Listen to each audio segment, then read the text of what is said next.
Children's Television Workshop presents Square One TV, show number 170, produced at Unitel Video in New York.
I'm Spade Parade.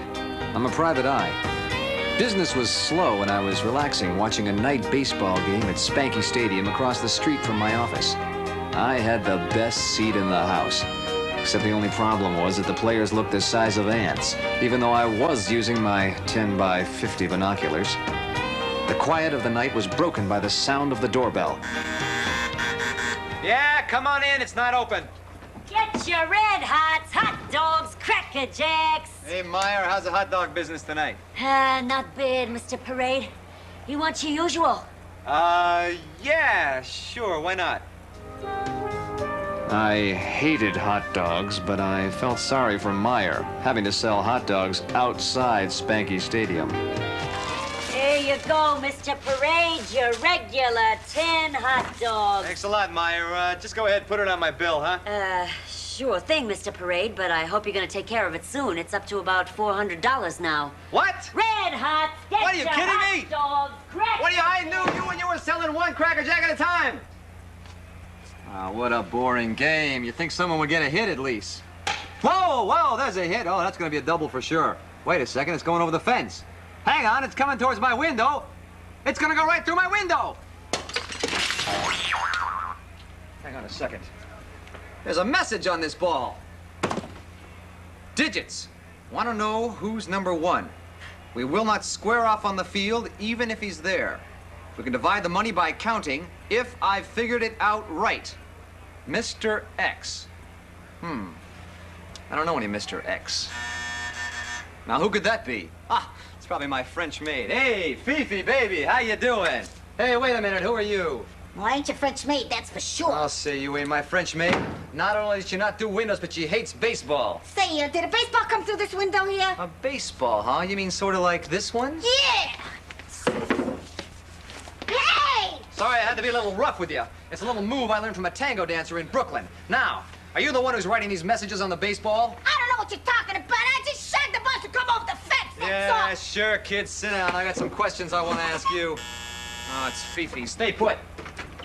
Signor Parade. That's Parade to you, fella, and you are definitely not my French maid. My name's not important. I collect the baseballs I see one has come through your window. How much do you want for it? Well, it seems everyone wants my baseball this week. Come in, Mr. Not So Important. I think maybe I can help you. Have you met Max, the ball boy? Never saw him before in my life. Sure.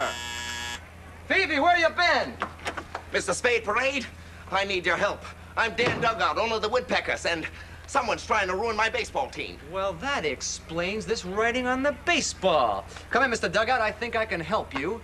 I think you know these two people here. Max, what are you doing here? I just came here to retrieve the ball, Mr. Dugout, really, that's all. Yeah, sure. It's only the one most important piece of evidence to this whole case. I don't understand it. Listen, Mr. Dugout, there's a coded message written on this baseball. If I can figure out what it says, I can tell you who on the team is working with others to destroy the Woodpeckers. Listen very carefully. Digits. Want to know who's number one. We will not square off on the field, even if he's there. We can divide the money by counting, if I've figured it out right. Mr. X.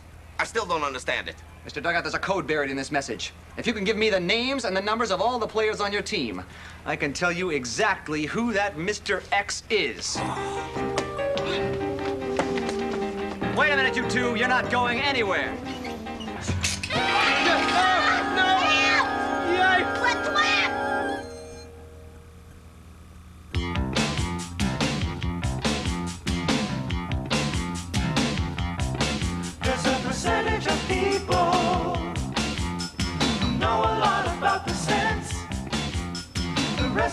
people are simply confused. They don't understand the way percents are used. Like when you want to go shopping, 'cause there's a big sale going on. It's 30% on the normal price. To figure the cost, you gotta think twice. The number of parts of 100 is what a percent is. Let's take 2. Can be said as a fraction to 100ths or a decimal point 02. Yeah, it's true. Once you start to notice, you're gonna see examples of percents. When you put your money in a savings account, it earns a percent of the total amount. Or when you're planning your schedule, it helps to think about percents.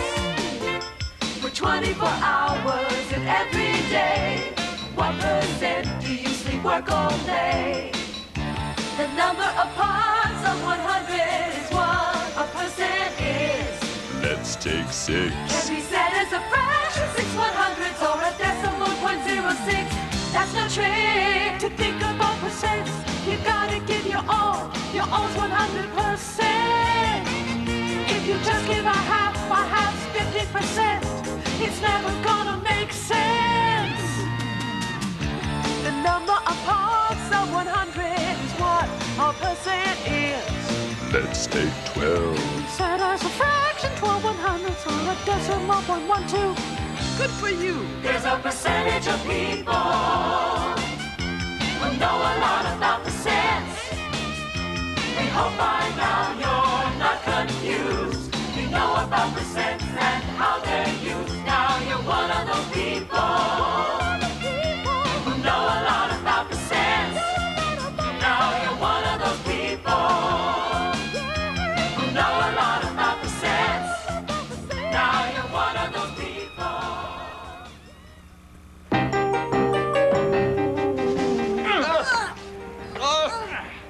There, that ought to hold you two until I figure out who Mr. X is.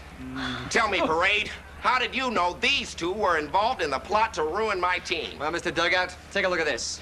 How many fingers do you see? 1, 2, 3, 4, 5, 6. 6 fingers? That's odd. Actually, 6 is even. Now, who do you know who has 6 fingers?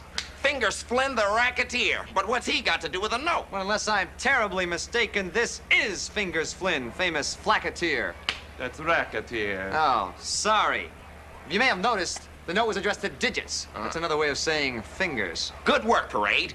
How is this Fingers going to know his contact on the team? The plan as I see it was that Mr. X would write a coded message on a baseball. He would then say who he was in that note. He would have the ball hit out of the park to Mr. Fingers' girlfriend, who would then get it to Fingers himself. Fingers' girlfriend? Who's that? Why, Max here. Or should I say, Maxine. Ingenious, Parade. Now, how are we going to get the name of the player who did all this? Well, as you can see, Mr. Dugout, I've taken the liberty of making a copy of the note. I've also got a list of the players and all their numbers. But how's all this going to help? Take a look at the note, Mr. Dugout. You notice anything unusual? Yes, his penmanship leaves much to be desired. No, Mr. Dugout, besides that... Hey, some of the words have all capital letters. Exactly. And what happens if you read those words with the capital letters one after another? What does it say? Number, not square, even, divide by, and then there's this F-I. I don't understand it. Could you gentlemen hurry up? My car is double parked. Button it up, Fingers. Hey. Now, this message is talking about numbers. Where do we find numbers? On my watch. No, in baseball. The number of runs. Nope, on the jerseys of the players. Now, all we have to do is eliminate the numbers according to the clues. The first clue is not square. Well, you just lost me. This is not difficult. The message is telling us that the number is not square. So, we eliminate all the square numbers. What's a square number? Whose side are you on anyway? Hey, a young lady likes to be informed. They should have tied your tongue too. A square number is the product of some number in itself. For example, 16 is a square number because it's... 4 times 4. Correct. 225 is a square number because it's... 15 times 15. 4,761 is a square number because it's... 69 times 69. Excellent. Yeah, look. 64. 8 times 8. 25. 5 times 5. 36. 6 times 6. The next clue is even. That means we're looking for an even number, so we can eliminate all of the odd numbers. Exactly. So we can eliminate 3, 79, 15, and 35. That narrows it down to 28 and 40. What's the next clue? The next clue is divide by F5. Doesn't really make sense. Maybe it's just a mistake. No, I don't think so. Let me think. F5. F5. 5. Good Good work. work. Now, what number can be divided by 5? 40. Steele. Steele must be our man. That's right. And being the catcher, it would be very easy for number 40 to substitute the ball with the note when a big hitter came to bat. Sure. I don't know how to thank you, Mr. Parade. Well, money is always nice. Funny you should mention it. I just happen to have about $400 there. That ought to be enough. Come on, you two. Your days are numbered. I suggest you get out of town. Let's go. Move it, move it, move it, move it, move it. Yeah. Next time, I'll call the police. Goodbye, Mr. Parade. And thanks. Not bad for one night's work. Now maybe I can afford those season tickets to the ball game. Hey, Fifi, baby, you missed all the action. Red Hots, get your hot dogs, Cracker Jacks. Ah, I see you got the money there for your hot dog bill. Thanks. Red Hots, get your hot dogs, Cracker Jacks. Well, there goes my season tickets. I hate hot dogs. Hey, buddy, where's the sauerkraut?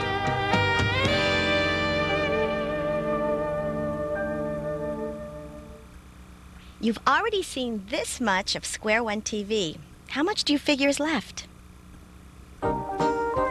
Hi, it's swell working at Harry's Hamburger Haven, where this week Harry is offering 0.7 more French fries than all the other guys. And believe me... God, I don't like that 0.7. What does that mean? The 7 is pointy? What? Oh, gee, I don't know. I just read what they write. It means that Harry is selling more French fries than his competition. Please hold still. More, huh? How much Can I more? have a little makeup on the... 0.7 more. Well, I tell you, I still don't like it. I mean, it sounds like it's a very sharp number. The kids could get hurt. Come on, give me something else. Well, how about 7/10? How about 7/10 more French fries? That's got a nice ring to it. Yeah, there's something organically But does it in here. mean the same thing as 0.7? Oh, yes, it means exactly the same thing. 0.7 and 7/10 are equal. Fantastic. Look, and we're running out of time. Let's go. All right, now, have you got this? Yeah, I think I must. Okay, now this time you're going to elucidate 7/10 more French fries instead of 0.7. We're very short on time. Are you ready? Just give me a moment. I'll be off book. Yes. 7/10, Let's 7/10, make 7. history. Okay, I got it. All right. Harry's Hamburger Haven, take 2. Lights, cameras.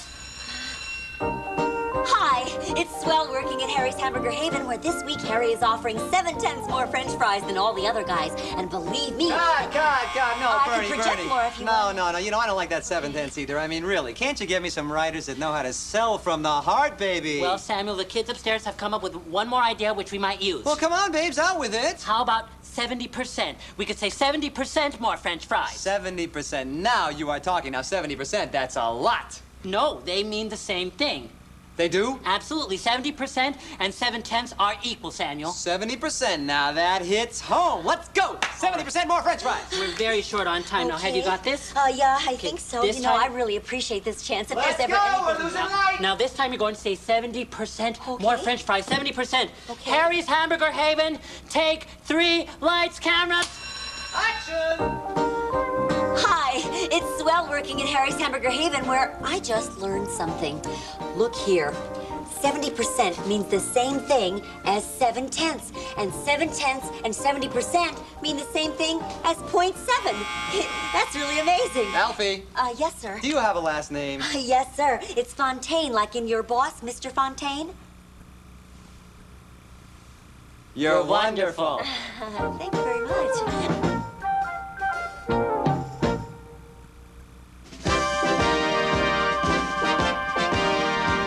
The story you are about to see is a fib, but it's short. The names are made up, but the problems are real. Los Angeles, California, 4:43 p.m.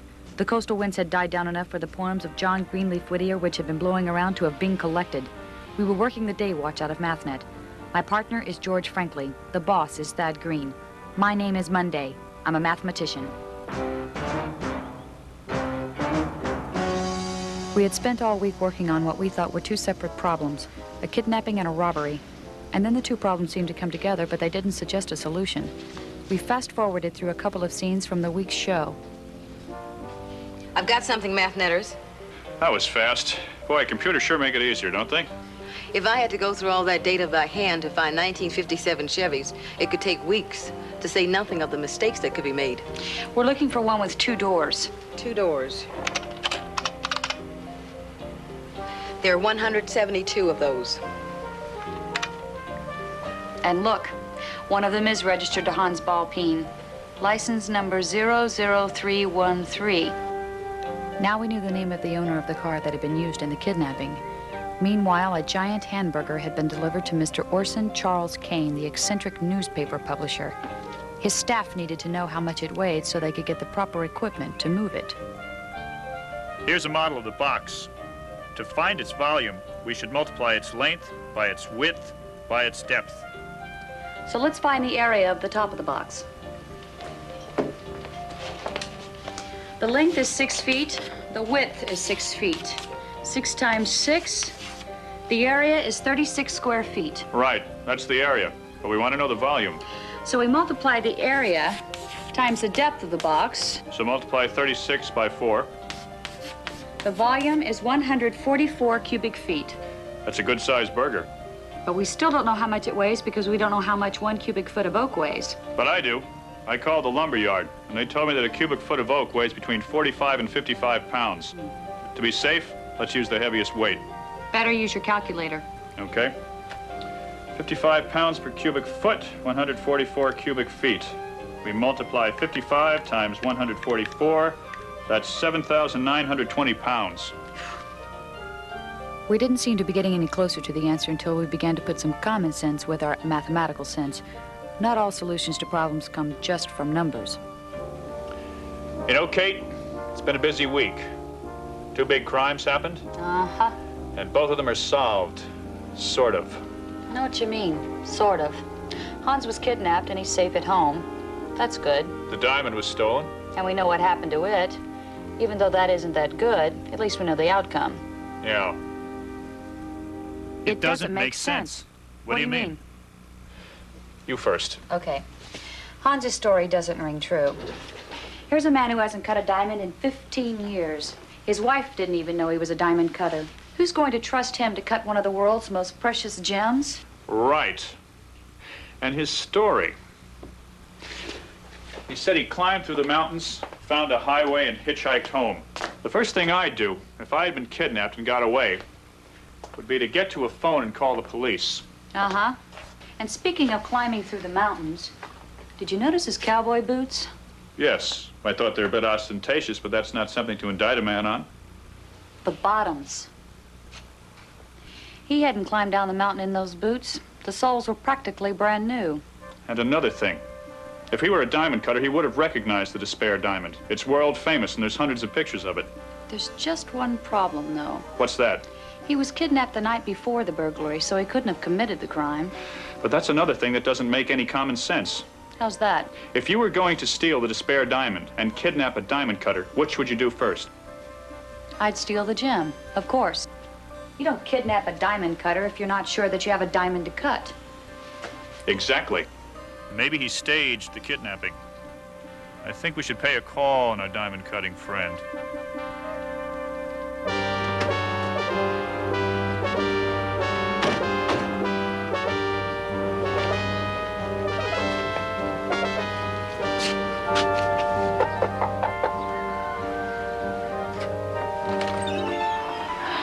Oh, my friends. Come in, come in. Thank you, Mrs. Balpine. It's my 2 favorite mathematicians. It's nice to come back to a place where you don't have to show your badge every time. You know, home, Dodger Stadium, places like that. Hans is in his lab, practicing for the party tonight. His lab? That's what he calls it. It's just his room. I call it his toy box. He keeps all his things in there. His magic tricks, his hang glider, his 2 sets of books for the accountant. Uh-huh. He's about ready to leave to perform at a birthday party tonight, but he'll have time to say hello to you, too. Oh, I'll go get some coffee so you go surprise him. We'd love to.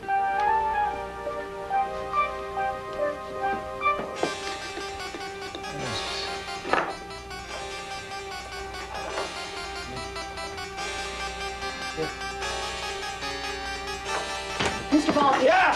Oh, hello. Good evening. How are you? It's nice to see you. Did we startle you? Oh, yeah, I guess so. I jumped in the air. I don't usually do that when I'm preparing for a party. How do you do? Sorry to trouble you, Mr. Ballpeen, but we have reason to believe that the diamond you cut may have been a particularly valuable one. Oh, yes. No question. Yes. My analysis of it led me to believe that it weighed over 200 carats. We think it might have been the Despair diamond. Yes.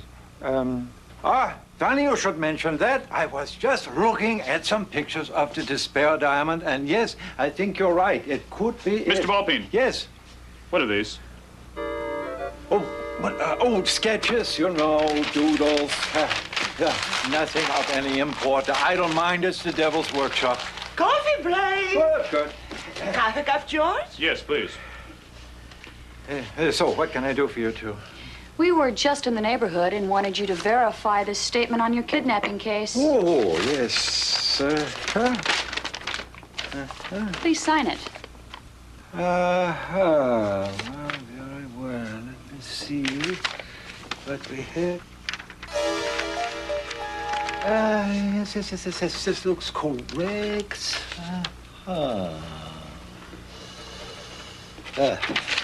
Hans, honey, George and Kate would love to see some of the tricks you're going to do tonight at the party. No, I shouldn't like to bore them with my nonsense. Not at all. I love magic. Yes, please, Mr. Ballpeen. I think you'll find us to be a very attentive audience.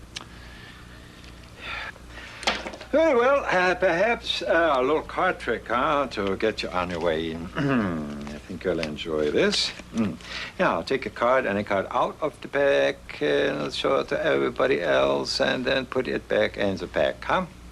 Jack of spades.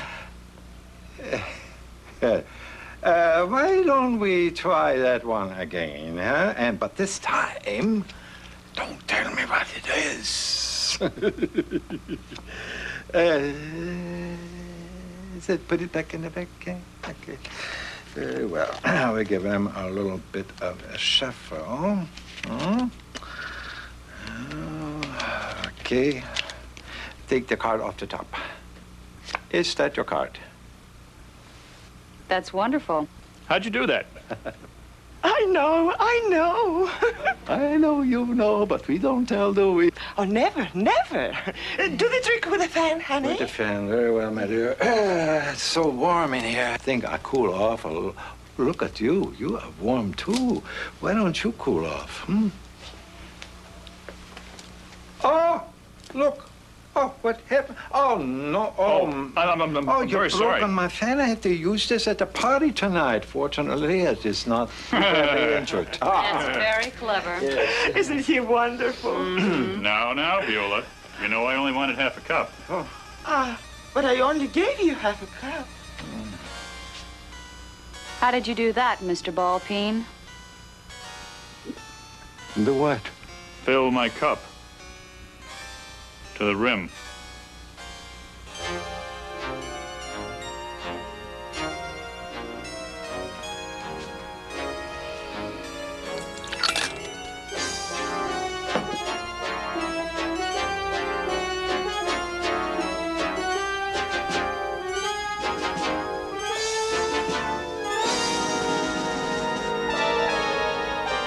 The Despair Diamond.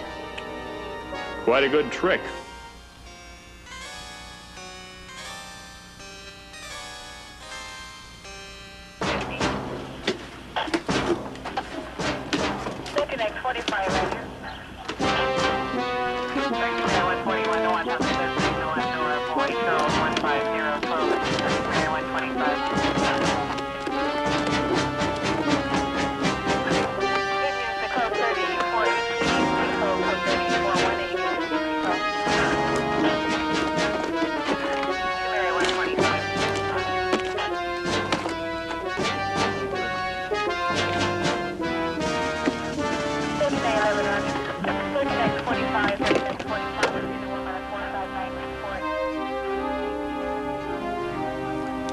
Sorry about this, Mrs. Ballpeen. I just don't understand what he was up to. We figure Hans stole the diamond from Mr. Kane. He used the helium from the tanks in the basement here to fly his balloon over Mr. Kane's walls. But what about the kidnapping? He just pretended. He really wasn't missing at all. After everyone thought the diamond had been cut up, he was going to cut it himself. Or take it back to Amsterdam and have a real expert cut it. Then he was going to sell it. He had it all figured out. He almost made a grand slam. Uh-huh. Right down to the last trick.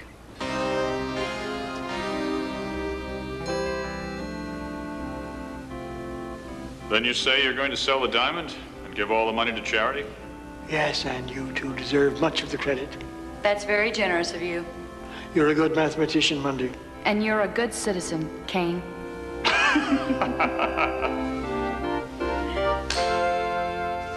Hans Ballpeen was tried and convicted of a 459, stealing a valuable diamond. He was sentenced to an appropriate number of years in state prison where he learned yet another skill, making little rocks out of big rocks.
100% of Square One TV is a production of the Children's Television Workshop. This program was made possible by grants from the National Science Foundation, the U.S. Department of Education, the Corporation for Public Broadcasting, the Andrew W. Mellon Foundation, and the Carnegie Corporation of New York.